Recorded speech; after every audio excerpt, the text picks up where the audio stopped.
क्या आपको पता है क्यों सुप्रीम कोर्ट ने तोड़ा एलजीबीटी कम्युनिटी का दिल? क्यों इस बार इतनी होप्स रखी थी एलजीबीटी कम्युनिटी ने? आखिर क्यों हो रहा है जंतर मंतर पे फिर से एक बार प्रोटेस्ट? गाइस, क्या चाहते हैं ये लोग एट द एंड?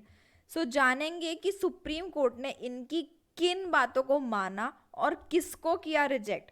सी, ये सारी चीजें तो मैं आपको बताऊंगी ही डिकोड करके, बट अपार्ट फ्रॉम इट आपको इस बारे में क्या लगता है मुझे नीचे कमेंट करके जरूर बताना, अपना इंडिविजुअल ओपिनियन, ओके?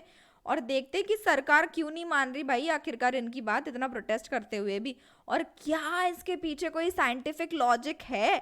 तो चलिए रटते नहीं, समझते हैं, ओके?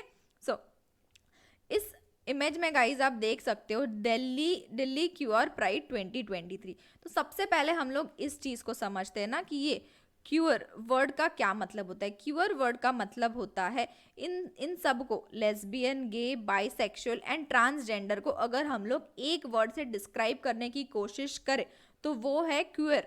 इसीलिए हम इनको क्यूअर कम्युनिटी, क्यूअर कपल इस तरह से भी बुलाते हैं। क्यूअर क्या होता है? जो आम कपल से अलग होता है। जनरली मेल फीमेल या फीमेल मेल एक कपल होता है, मेल फीमेल एक कपल होता है, राइट? लेकिन क्यूअर कम्युनिटी में लेस्बियन, गे, बाइसेक्सुअल, ट्रांसजेंडर, इनमें से कोई भी मिलके एक कपल बन सकता है। इन सबको साथ में डिनोट करने के लिए, डिस्क्राइब करने के लिए ये वर्ड है, दैट इज क्यूअर। अब समझ में आया कि क्यों यहाँ पे लिखा हुआ है कि दिल्ली क्यूअर प्राइड 2023, मतलब कि इस मार्च में कौन कौन है? ये सारी कम्युनिटी है, ये एक कंप्लीट कम्युनिटी है जिसके बारे में आपने पहले शायद सुना होगा, नहीं पता था तो अब मैंने आपको इस बारे में बता दिया।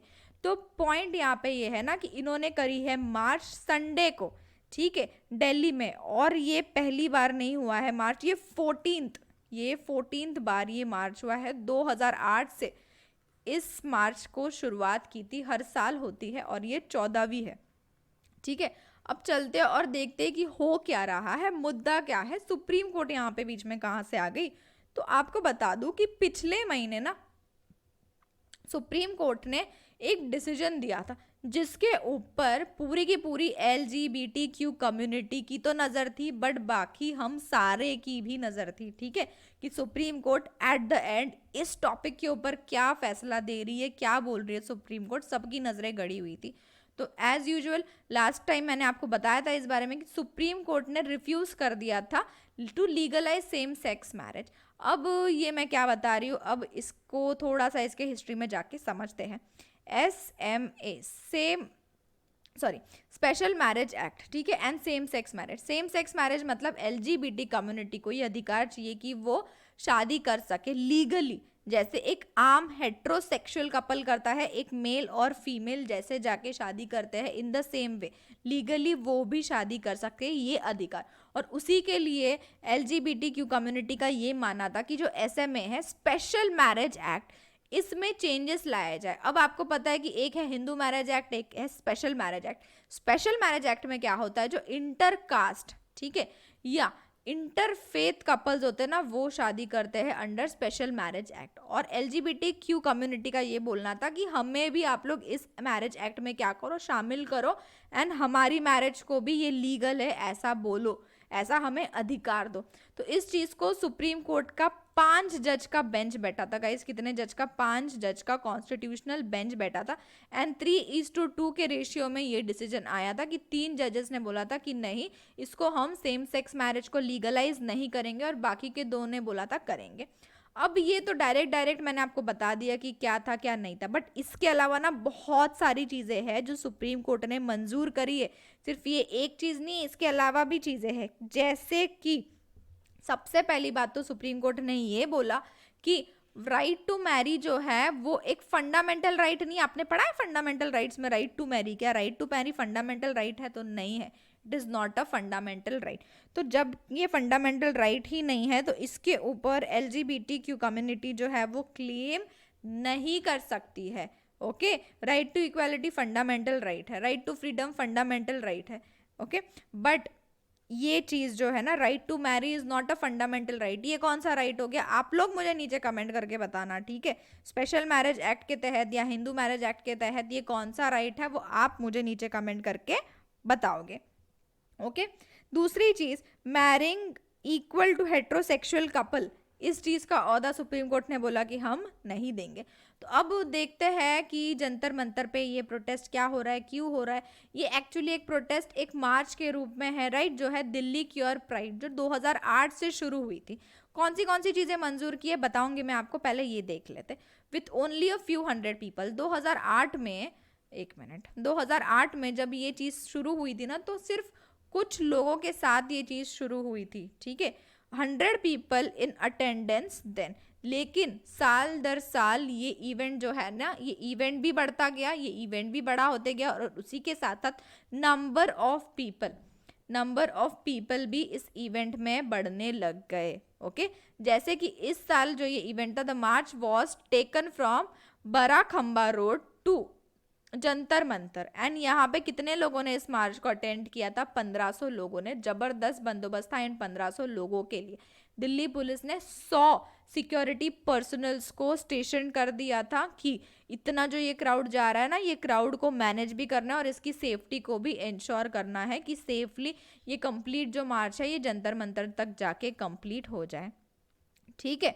उसी के साथ साथ जो कम्युनिटी मेंबर्स है उन्होंने ये भी बोला कि वो अब पार्लियामेंट की तरफ देख रहे हैं। अब पार्लियामेंट की तरफ क्यों? अब तो बोल रहे थे पहले सुप्रीम कोर्ट की तरफ इनके मन लगे हुए थे, सुप्रीम कोर्ट ने दिल तोड़ दिया। अब पार्लियामेंट की तरफ क्यों? क्योंकि सुप्रीम कोर्ट ने ये तो कह दिया कि सेम सेक्स मैरिज को हम क्या करेंगे, हम लीगलाइज नहीं करेंगे, बट इसके साथ साथ ना सुप्रीम कोर्ट ने एक और चीज बोली। वो चीज ये थी कि उन्होंने कहा कि हम इस बात को अब पार्लियामेंट के ऊपर छोड़ देते हैं। अगर पार्लियामेंट को ऐसा लगता है तो आगे चल के वो क्या कर सकते हैं, वो इसके ऊपर प्रॉपरली लॉ बना सकते हैं। सुप्रीम कोर्ट का जो काम है वो है डिसीजन देना, ठीक है। लॉ बनाना सुप्रीम कोर्ट का काम नहीं है। लॉ बनाना किसका काम है? लॉ बनाना लेजिस्लेटिव का काम है। और लेजिस्लेटिव कौन है हमारे कंट्री में? पार्लियामेंट लेजिस्लेटिव है। पार्लियामेंट लॉज बनाती है, सुप्रीम कोर्ट लॉज नहीं बनाती। लॉज कौन बनाता है? पार्लियामेंट बनाती है। समझ आई बात? तो ये चीज सुप्रीम कोर्ट ने क्रिस्टली क्लियर कर दी। ओके, तो ये सारी चीजें तो हो गई गाइस। अब बात करते हैं हम लोगों को कि एलजीबीटी कम्युनिटी जो है, एलजीबीटीक्यू कम्युनिटी को क्या क्या मिला। सबसे पहले तो सुप्रीम कोर्ट ने कहा कि उनके पास क्या है, उनके पास ये अधिकार है कि वो अपने पार्टनर को चूज कर सकती है। यदि उनको लगता है कि उनको जो भी पार्टनर अपने लिए अप्रोप्रिएट लगता है वो उस पार्टनर को चूज कर सकती है और उनके साथ में रह सकते हैं। Right to intimate association, association अपना क्रिएट कर सकती है। ये पहली बात है। राइट टू मैरी नहीं दिया है, लेकिन राइट टू चूज पार्टनर दिया हुआ है कि आप अपने पार्टनर के साथ आराम से जो है वो क्या कर सकते हो, आप रह सकते हो। दूसरी इंपॉर्टेंट बात, नो डिस्क्रिमिनेशन। सुप्रीम कोर्ट ने कहा कि एलजीबीटीक्यू कम्युनिटी जो है उनको किसी भी तरीके से डिस्क्रिमिनेट नहीं किया जाएगा। डिस्क्रिमिनेट नहीं किया जाएगा मतलब on the basis of their gender, उनके जेंडर के बेसिस पे, उनके सेक्सुअल चॉइसेस के बेसिस पे समाज में उनको डिस्क्रिमिनेट नहीं किया जाएगा। वो गुड्स के केस में हो, वो सर्विसेज के केस में। आप देखते हो ना कि बहुत लोग सामान नहीं बेचना चाहते, कोई सर्विस नहीं बेचना चाहते, जैसे उनको मे बी रेंटेड घर लेने में भी प्रॉब्लम होगी और बहुत सारी चीज़ें होंगी जिसकी वजह से डिस्क्रिमिनेशन फेस किया जाएगा। तो सुप्रीम कोर्ट ने कहा है कि इनको एलजीबीटीक्यू कम्युनिटी को किसी भी तरह का डिस्क्रिमिनेशन फेस नहीं करना पड़े। ओके, इनके साथ डिस्क्रिमिनेशन नहीं किया जाएगा, ना जेंडर बेसिस पे ना कोई और बेसिस पे। इनको भी एक मेल और फीमेल की तरह समान रूप से देखा जाएगा। ये भी हमारी सोसाइटी का क्या है, हिस्सा है, ये भी हमारी सोसाइटी है। ओके, तीसरी इंपॉर्टेंट बात सुप्रीम कोर्ट ने कहा कि जो सबको लगता है ना कि ये एक अर्बन कॉन्सेप्ट है। अर्बन कॉन्सेप्ट माने आपने नहीं सुना है ये शहरी लोगों के चोचले होते हैं, हमारे गाँव में तो ऐसा नहीं होता, सुना है आपने? तो सुप्रीम कोर्ट ने इस चीज को ना गाइस क्रिस्टल क्लियरली एकदम खोल के ओपन करके बताया कि भैया ये जो दिमाग का आपका जो कीड़ा है ना कि ये अर्बन कॉन्सेप्ट है, इसको पहले निकाल के ना बाहर फेंको अपने डस्टबिन में, कि ये कोई अर्बन कॉन्सेप्ट नहीं है, इसका कोई सोशल बैकग्राउंड नहीं है। इसका ऐसा नहीं है कि सिर्फ इसी सोसाइटी में ऐसा होता है, सिर्फ अर्बन एरियाज में होता है और रूरल एरियाज में नहीं होता है, ये बात ही नहीं है। ये किसी भी सोसाइटी, किसी भी कास्ट, किसी भी सेक्शन ऑफ पीपल को डिनोट नहीं करता है कि ये सिर्फ इनमें होता है। ये कहीं भी हो सकता है, ये सिर्फ अर्बन एरियाज में होता है ऐसा नहीं है, ये रूरल एरियाज में भी हो सकता है, ये हाई क्लास, लो क्लास, मिडिल क्लास, किसी भी सोसाइटी में हो सकता है। इनफैक्ट आज के डेट में तो अगर आप देखोगे ना तो आपके आजू बाजू में भी, मतलब कि आपके आसपास भी आपको LGBTQ कम्युनिटी के लोग देखने को मिलेंगे। क्यों? क्योंकि अब वो ओपन हो रहे हैं अपने राइट्स के लिए, अपने अधिकारों के लिए क्या कर रहे हैं, लड़ रहे हैं, राइट। डायरेक्टली आप देख रहे हो 2008 से ये चीज़ शुरू हुई थी, दिल्ली क्यूर प्राइड, और अब 2023 चल रहा है, 14 साल हो गए, 14th year they are celebrating it, right, they are fighting for their rights. तो ये चीज़ सुप्रीम कोर्ट ने कहा कि ये कोई अर्बन कॉन्सेप्ट नहीं है, तो सबसे पहले तो ये जो चीज़ है ना ये अपने दिमाग से निकाल दो। चौथी इंपॉर्टेंट चीज़ गाइस, पुलिस का इंटरवेंशन। शायद आपने देखा रहेगा, मूवीज़ में भी देखा रहेगा, या आपने सुना रहेगा, या मे बी आपने रियलिटी में भी अपने किसी जानने वालों के थ्रू इस चीज़ को एक्सपीरियंस भी किया रहेगा कि पुलिस जो है ना वो इंटरफेयर नहीं कर सकती। जैसे कि फॉर एग्जांपल एक LGBT कम्युनिटी का जो मेंबर है उसको अपने पार्टनर के साथ रहना है, ठीक है, तो वो हो गया भैया अपनी फैमिली से अलग। तो जो फैमिली है ना वो पुलिस के पास जाके नहीं बोल सकती कि आप जो वो है हमारी बेटे को या हमारी बेटी को क्या करो, वापस से लेके आ जाओ, ये अपने पार्टनर के साथ रह रहा है, अगर वो 18+ है। ये भी बात ध्यान में रखना, नहीं तो बोलोगे कि नहीं मैम ने तो ऐसा बोल दिया था, मैं ये भी बता रही हूँ, कान खोल के सुन लो सारे, 18+ है। तो इस तरीके से की कंप्लेंट नहीं हो सकती और पुलिस भी उनको फोर्स नहीं कर सकती कि वो अपने पार्टनर को छोड़ के वापस से अपने नेटिव जगह पे जाके रहना शुरू कर दे। उल्टा अगर LGBT कम्युनिटी के जो मेंबर है ना उनको ऐसा लगता है कि हमारी फैमिली या हमारे जानने वाले या समाज से हमको किसी भी तरीके का डर है, किसी भी तरीके का खतरा है, तो वो पुलिस स्टेशन जाके जो है वो FIR दर्ज करवा सकते हैं बकायदा, एंड पुलिस उनको प्रोटेक्ट भी करेगी। बार बार पुलिस उनके घर पे जाके ये वेरीफाई, उनका जेंडर वेरीफाई करते नहीं बैठेगी, ओके, उनके फैमिली के कहने के ऊपर उनका जेंडर वेरीफाई करके उनको फोर्स नहीं कर सकती। उल्टा पुलिस उनके साइड में रह के उनके राइट्स को प्रोटेक्ट कर सकती है अगर उनके राइट्स वायलेट होते हैं तो। एक समाज में रहना बहुत ज़्यादा मुश्किल काम होता है सभी के लिए, राइट। सब लोग, हम लोग एक कोऑर्डिनेशन कोऑपरेशन के साथ में रहते, को एग्जिस्ट करते। Man is a social animal, इसीलिए तो कहा जाता है ना कि Y man is a social animal, because he is rational. Man is rational. Rational का क्या मतलब होता है कि वो किसी कारणवश कोई काम करता है, बिना कारण के कोई काम नहीं करता है। सोचो कि हम लोग दिवाली में जो क्रैकर्स जलाते हैं, क्या हम उसको घर में जलाते? नहीं, बाहर जलाते। क्यों? घर में क्यों नहीं जलाते? ऐसे तो बोलते हैं कि क्रैकर से रोशनी आती है और हमको देखने को अच्छा लगता है, घर में क्यों नहीं जलाते हम लोग, बाहर ही क्यों जलाते? कारण है ना उसके पीछे। क्या कारण है? घर में जलाएंगे तो घर जलने के चांसेस है बराबर है कि नहीं? घर में गंदगी होगी, कचरा होगा, टाइल्स पे आपके दाग लगेगी। बाहर आप लोग नॉर्मल सीमेंटेड जगहों पे जलाते हो, ओपन जगहों पे जलाते हो, क्लोज रूम्स में नहीं जलाते हो। रीजन है ना उसके पीछे, एक कारण है। मैन रेशनल होता है, हर चीज के पीछे एक कारण होता है। इन शॉर्ट वही चीज है यहाँ पे भी कि जो कारण है उनका, उस कारण को हमें समझना है एक सोसाइटी में भी। So police can not force a mature person, 18+ person की आप वापस से रिटर्न अपने फैमिली के साथ जाके रहो। उसके पास ये अधिकार है अपने फ्रीडम का कि मैं फ्रीली, मेरा जो पार्टनर है ना उसके साथ में जाके रिसाइड कर सकता हूँ, रह सकता हूँ। और चौथी इंपॉर्टेंट चीज़ गाइज मैं आपको बता दूँ, रुको ये सारी चीज़ें ना हटा के बताती हूँ अभी, 1 मिनट देना बस। सो फोर्थ इंपॉर्टेंट चीज़ जो है ना, जो हमारे CJI है जस्टिस DY चंद्रचूड़, उन्होंने एक्सेप्ट किया हमारे जो सॉलिसिटर जनरल है ना तुषार मेहता, उनकी बात। अब तुषार जी ने क्या कहा? तुषार जी ने कहा कि उन्होंने अपने बिहाफ पे नहीं, उन्होंने सेंटर के बिहाफ पे कहा कि हम लोग क्या बनाएंगे, एक पैनल क्रिएट करेंगे, ठीक है। क्या क्रिएट करेंगे? एक पैनल क्रिएट करेंगे जो LGBTQ कम्युनिटी जो है ना उसके राइट्स के लिए एंड उसके प्रिविलेजेस के लिए क्या करेगा, काम करेगा, कि बात करेगा कि किस तरह से हम उनको और ज़्यादा जो राइट्स और प्रिविलेजेस जो है वो ग्रांट कर सकते हैं। एंड इस पैनल को हेड कौन करेगा? तो इस पैनल को हेड करेगा कैबिनेट सेक्रेटरी, ओके।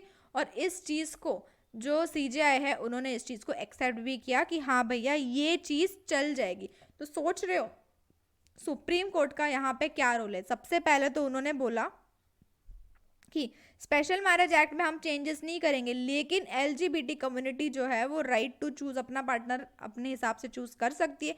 इस पे लीगली कोई लॉ बनाना है तो उसका काम पार्लियामेंट का है, हमारा नहीं है। ये चीज़ सुप्रीम कोर्ट ने गाइस क्लियर कर दी। इसी के साथ साथ और 2-4 चीज़ें भी मैंने आपको बताई कि what they got, LGBT community को क्या मिला, कौन से डिसीजंस आए उनके हक में। उसी के साथ साथ अगर हम लोग वापस बैक टू बेसिक्स आ जाए ना, तो एलजीबीटी कम्युनिटी की जो एक ऑर्गेनाइजर है, मतलब इस दिल्ली क्वेयर प्राइड की जो एक ऑर्गेनाइजर है, उनका ये कहना है कि जो पॉलिटिकल पार्टीज होती है ये पहले तो अपने मैनिफेस्टो में हमको वादे कर देती है, ठीक है, वो नहीं वादे कर दे कि मैं तुम्हारे लिए चांद तारे तोड़ के लेके आऊंगा, अभी उसके ऊपर मत जाओ, वापस से आओ। जो पॉलिटिकल पार्टीज है वो अपने मैनिफेस्टो में प्रॉमिस तो कर देती है, लेकिन जब करने की बारी आती है तो उतनी सारी चीज़ें इम्प्लीमेंट नहीं हो सकती, नहीं हो पाती है, ऐसा नूर इनायत जी का कहना। और उन्होंने ये भी कहा है लेकिन हमारी कम्युनिटी जो है वो स्ट्रांग है, वो प्रोटेस्ट करेगी, वो प्राउडली इस चीज़ को ऊपर लेके आएगी, ठीक है। इसी के साथ साथ गाइज और एक दो जन के बारे में भी यहाँ पे चीज़ें बताएगी। ये मोस्ट इंपॉर्टेंट है कि सुप्रीम कोर्ट के डिसीजन से इनके जो दिल है ना वो टूट गए, क्योंकि कहीं ना कहीं जो क्यूअर कपल्स थे ना वो बहुत टाइम से वेट कर रहे हैं कि हमें भी मैरिज का जो है वो अधिकार मिले, राइट। वो प्रोटेस्ट कर रहे हैं एंड दे आर वेटिंग कि हमें भी एक नॉर्मल हेट्रोसेक्सुअल कपल के जैसे मैरी, राइट टू मैरी का, मैरिज का अधिकार मिले। आपको इस बारे में क्या लगता है, नीचे कमेंट करके ज़रूर बताओ। क्या आपको भी ऐसा लगता है कि उनको स्पेशल मैरिज एक्ट में जो है वो सुप्रीम कोर्ट ने शामिल करना चाहिए था, या पार्लियामेंट को जो है वो एक प्रॉपर एक्ट, एक प्रॉपर लॉ, एक प्रॉपर नियम बनाना चाहिए? what you feel about it, just go in the comment section and tell me guys, because they are a part of our society, right? so guys इतना ही था इस news में। अगर आपको कोई भी डाउट है या आपको किसी भी तरह से करियर के किसी भी पड़ाव पे काउंसलिंग की ज़रूरत है तो बिंदास से हेल्पलाइन नंबर पे फ़ोन करो, अपना फ़ोन उठाओ और इस नंबर को डायल करो। एंड हमसे कनेक्ट होने के लिए गाइज हमारा Telegram channel and WhatsApp group की लिंक आपको नीचे डिस्क्रिप्शन बॉक्स में मिल जाएगी, तो क्लिक करके ज्वाइन कर लेना। अगर चैनल पे न्यू हो तो सब्सक्राइब करना मत भूलना। मिलते हैं कल हम लोग इसी तरीके से एक न्यू न्यूज़ के साथ, एक न्यू केस स्टडी के साथ। सो बाय एवरीवन, टेक केयर।